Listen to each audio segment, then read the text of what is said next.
আসসালামু আলাইকুম। ইনসেপশনের পক্ষ থেকে আপনাদেরকে সকলকে জানাচ্ছি স্বাগতম। আজকে আমরা ২০২৪ শিক্ষাবর্ষের নতুন যে মূল্যায়ন নীতিমালাটা এসেছে, তার বিস্তারিত বিশ্লেষণ করব।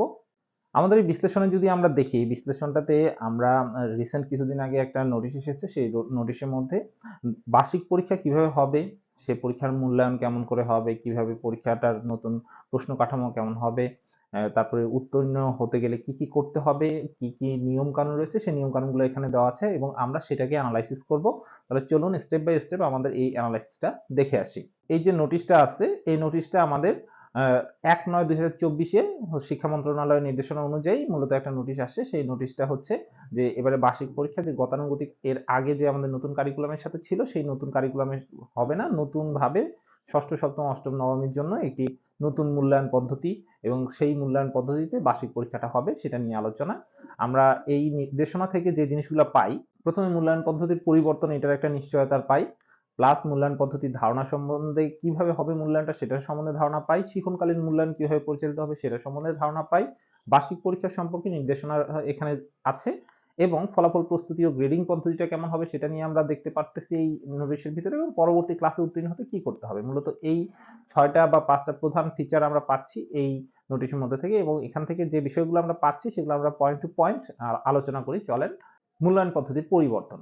মূল্যায়ন পদ্ধতির যদি পরিবর্তনের কথা বলি তাহলে প্রথমেই যে পরিবর্তনটা আমাদের আসে, এনসিটিবি জাতীয় শিক্ষাক্রম পাঠ্যপুস্তক বোর্ড মূলত এই ষষ্ঠ, সপ্তম এবং অষ্টম এবং নবম শ্রেণীর জন্য এই মূল্যায়ন পদ্ধতিটার পরিবর্তন করেছে। কারণ এটা এখানে আমাদের যে নতুন কারিকুলাম এসেছিল সেখানে যে পিআইবিআই নির্ভর মূল্যায়ন পদ্ধতি ছিল সেটা নিয়ে অনেক শিক্ষার্থী, শিক্ষক, অভিভাবকের খুশি ছিলেন না এবং তারা এটা নিয়ে অনেক ধরনের আ আপত্তি জানাচ্ছিলেন। এই আপত্তির প্রেক্ষিতেই এবং সবকিছু বিবেচনা করে মূল্যায়ন পদ্ধতির পরিবর্তন হয়েছে। এখন এই পরিবর্তনটা কি, কি হয়েছে চলুন তাহলে দেখে আসি। মূল্যায়ন পদ্ধতির ধরন। আমাদের যে মূল্যায়ন পদ্ধতিটা হবে সেটার যদি বলি, প্রধানত এটা ২ টা ধরনের হবে। একটা হচ্ছে শিক্ষণকালীন মূল্যায়ন, আরেকটা হচ্ছে আপনার বার্ষিক পরীক্ষার মূল্যায়ন। এখন এই শিক্ষণকালীন মূল্যায়নটা হচ্ছে 30% এবং বার্ষিক পরীক্ষার মূল্যায়নটা হচ্ছে 70%। এই টোটাল মিলে হবে 100% এর আ মূল্যায়ন পদ্ধতি বা পুরো মূল্যায়ন। একটা শিক্ষার্থীকে আমরা এই ২ টা ক্রাইটেরিয়ার উপরে মূল্যায়ন করা হচ্ছে। শিক্ষণকালীন মূল্যায়ন কিভাবে পরিচালিত হবে? এই প্রশ্নটা সবারই রয়েছে। এখন চলুন দেখে আসি এই মূল্যায়নটা আমাদের কিভাবে পরিচালিত হচ্ছে। শিক্ষণকালীন মূল্যায়নের ভিতরে এই যে 30% রয়েছে, এই 30% একক কাজ, জোড়ায় কাজ এবং পোস্টার প্রেজেন্টেশন। এই ৩ টার মাধ্যমে সাধারণত কন্ডাক্ট করা হবে এবং এর নাম্বারগুলো অবশ্যই বার্ষিক পরীক্ষার পূর্বেই দিয়ে দেওয়ার জন্য একটা নির্দেশনা রয়েছে। শিক্ষণকালীন মূল্যায়নের ক্ষেত্রে বিষয়ভিত্তিক নির্দেশনাগুলো অবশ্যই অনুসরণ করতে হবে এবং শিক্ষণকালীন মূল্যায়নের যাবতীয় কার্যক্রম বার্ষিক পরীক্ষা শুরুর আগেই সম্পন্ন করতে হবে। ধরুন আমাদের যদি বার্ষিক পরীক্ষা ডিসেম্বর মাসের শুরুতে হয় বা নভেম্বর মাসের শেষের দিকে শুরু হয়, তার আগেই এই শিক্ষণকালীন মূল্যায়নগুলো অবশ্যই শেষ করে তার নাম্বারগুলো সংরক্ষণ করে ফেলতে হবে। বার্ষিক পরীক্ষা সম্পর্কে নির্দেশনা। বার্ষিক পরীক্ষার যে নির্দেশনাগুলো দেওয়া আছে সেগুলো যদি আমরা একটু দেখি, বার্ষিক পরীক্ষা হবে ১০০ নম্বরের করে, প্রত্যেকটা বিষয় ১০০ নম্বরের পরীক্ষা হবে। বার্ষিক পরীক্ষার সময় থাকতেছে ৩ ঘন্টা। প্রত্যেকটা পরীক্ষা ৩ ঘন্টা এবং ১০০ নম্বরের। আরো কিছু নির্দেশনার মধ্যে যদি বলা হয় তাহলে সেটা হচ্ছে প্রশ্নপত্রের কাঠামো এবং মানবন্টন নিয়ে বিস্তারিত নির্দেশিকা প্রদান করা হয়েছে। এই যে আমাদের যে এই নোটিশটা রয়েছে সেই নোটিশের সাথেই দেওয়া আছে এবং আমরা একে, একে প্রত্যেকটা সাবজেক্টের প্রত্যেকটা ক্লাসের বিস্তারিত এইটার ব্রেকডাউন করব এবং সেটা আপনাদের ইউটিউব চ্যানেলে থাকবে প্লেলিস্ট আকারে। আপনারা চাইলে আমাদের এই ইউটিউব চ্যানেল থেকে এগুলো অনায়াসে দেখতে পারেন। বিভিন্ন ধরনের প্রশ্নপত্র কিভাবে তৈরি হবে, নতুন, নতুন প্রশ্নপত্র ফরমেট এবং প্রশ্নপত্র আমরা এখানে দেওয়ার চেষ্টা করব। কিন্তু কোন ধরনের এখানে যেটা বলা আছে যে প্রশ্নপত্র কোনভাবে প্রদত্ত যে নমুনাটা আছে সেই নমুনাটার কপি করা যাবে না। ওটার অনুকরণ নিয়ে ওটার মতন করে দেখে আপনি নিজে তৈরি করবেন প্রশ্ন। এবং বার্ষিক পরীক্ষার উত্তরপত্র লেখার জন্য বিদ্যালয় কর্তৃপক্ষ প্রয়োজনীয় খাতা সরবরাহ করবে। তাহলে যেহেতু বিদ্যালয় কর্তৃপক্ষ খাতা সরবরাহ করতে হবে তাহলে একটা পরীক্ষার ফি নেওয়ার বিষয় থাকতেছে। এখন ফলাফল প্রস্তুতি এবং গ্রেডিং পদ্ধতি। যদি বলি ফলাফল প্রস্তুতিটা কিভাবে হবে?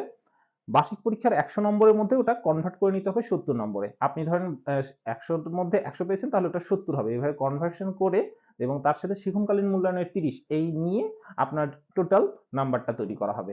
ধরা যাক উদাহরণস্বরূপ বলতে পারি যদি কোন শিক্ষার্থী বাংলা বিষয়ে শিক্ষণকালীন মূল্যায়নে ২৫ পায়, ৩০ এর মধ্যে ২৫ এবং লিখিত পরীক্ষায় ৮০ পায়, তবে তার বার্ষিক পরীক্ষার ফলাফল হবে ২৫ প্লাস ৫৬ কারণ ৮০ র 70% করলে হয় ৫৬ এবং টোটাল করলে হচ্ছে ৮১ তাহলে তার গ্রেড হবে এ প্লাস। এভাবে আমাদের মূল্যায়নটা তৈরি হবে। আর গ্রেডিং এর ক্ষেত্রে এই যে আমাদের পূর্বের যে গ্রেডিং পদ্ধতিটা রয়েছিল সেই গ্রেডিং পদ্ধতিটাই রয়েছে এ গ্রেড থেকে এ প্লাস পর্যন্ত যে গ্রেডগুলো রয়েছে এই গ্রেডগুলাই আমাদের থাকবে।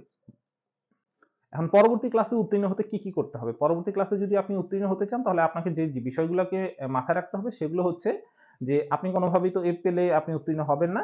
কিন্তু যদি কোনো শিক্ষার্থী এক বিষয়ে ডি গ্রেড পায় তবে সে ওই বিষয়ে উত্তীর্ণ বলে বিবেচিত হবে। সেটা আমরা জানি। কিন্তু যদি ৩ বা ততোধিক বিষয়ে ডি গ্রেড পায়, কোনো শিক্ষার্থী যদি মিনিমাম ৩ টা পেয়ে যায় ডি গ্রেড তাহলে সে পরবর্তী শ্রেণীর জন্য উত্তীর্ণ হতে পারবে না। কিন্তু এখানে একটা কথা থাকে যেহেতু এই বছরের একটা আ সিচুয়েশন অনেক ছিল শিক্ষার্থীরা পুরো বছরটা ভালোমতো পড়াশোনা করতে পারেনি। সেই কথা বিবেচনা করে অবশ্যই শিক্ষাবর্ষের জন্য শুধুমাত্র এই শিক্ষাবর্ষের জন্য শিক্ষা প্রদানের বা প্রতিষ্ঠান প্রদানের বিবেচনায় শিক্ষার্থীর পরবর্তী উত্তীর্ণ হওয়ার সুযোগ থাকতে পারে। এটা হচ্ছে একান্ত বিশেষ কেসের জন্য। তাহলে আমরা এই জায়গাগুলো থেকে বুঝতে পারলাম ২০২৪ শিক্ষাবর্ষের নতুন মূল্যায়ন যে নীতিমালাটা রয়েছে সেই নীতিমালাটা অনেকটাই মানুষের আশা পূরণ করতে পারবে, শিক্ষকদের আশা পূরণ করতে পারবে। চলুন তাহলে আমরা একে এর পরে সমস্ত ক্লাসের বা সমস্ত ক্লাসের যে নমুনা দেওয়া আছে প্রশ্নগুলা এবং সিলেবাসটা দেওয়া আছে সেই সিলেবাসের ব্রেকডাউন করব। এখানে আমাদের প্লেলিস্টে দেওয়া থাকবে। কাজেই লাইক, কমেন্ট, শেয়ার করে আমাদের সাথে থাকবেন। ধন্যবাদ সকলকে। আসসালামু আলাইকুম।